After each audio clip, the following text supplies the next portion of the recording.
Okay, so this probably isn't the biggest news in the world, but I just think it's hilarious.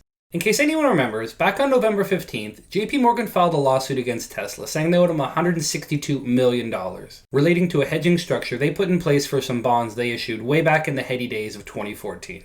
The bonds in question were $1.38 billion in convertible bonds with a 7-year maturity. The converts had a 1.25% coupon and a conversion price of $360, which was a 42.5% premium to the stock price at the time. In this strategy, Tesla bought call options with the same strike price and maturity as the converts. This essentially cancels out their dilution, but since this is expensive, they subsidize the cost by selling warrants, basically call options, to the syndicate that issued the bonds, which included JP Morgan. This type of hedge, referred to as a call option overlay, essentially moves the conversion price of the bonds from $360 to $561, and is all pretty standard.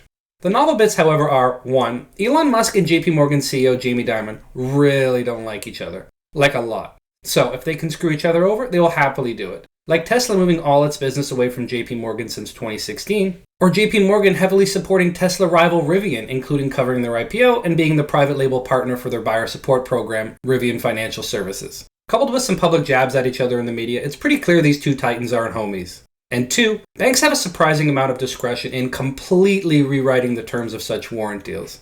After Musk pulled this bonehead move back in August 2018, in addition to getting his hand slapped by the SEC, forfeiting his chairman role at Tesla, $20 million in fines for him and the company, JP Morgan then chose to call this a material change and announced that they were lowering the strike price on the warrants due to reduced volatility impacting their value. What? You can do that? Apparently. A week later, when Tesla put out a press release saying there's no deal and Mr. Musk was just kidding, JP Morgan moved the strike price back up, but not all the way back up. The other banks that held the warrants did none of this tomfoolery, since presumably they didn't want to piss off Musk or lose business, and also because it seems like a completely arbitrary thing to do.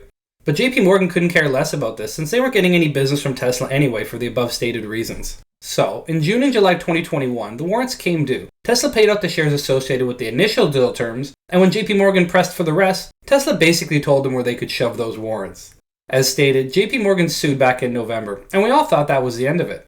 Anyway, this is old news, so why am I writing about it now? Well, on January 24th, Tesla went on the offensive, filing a countersuit to have the case thrown out, and in the process called JP Morgan every mean thing you can say about a company, short of calling it Nestle.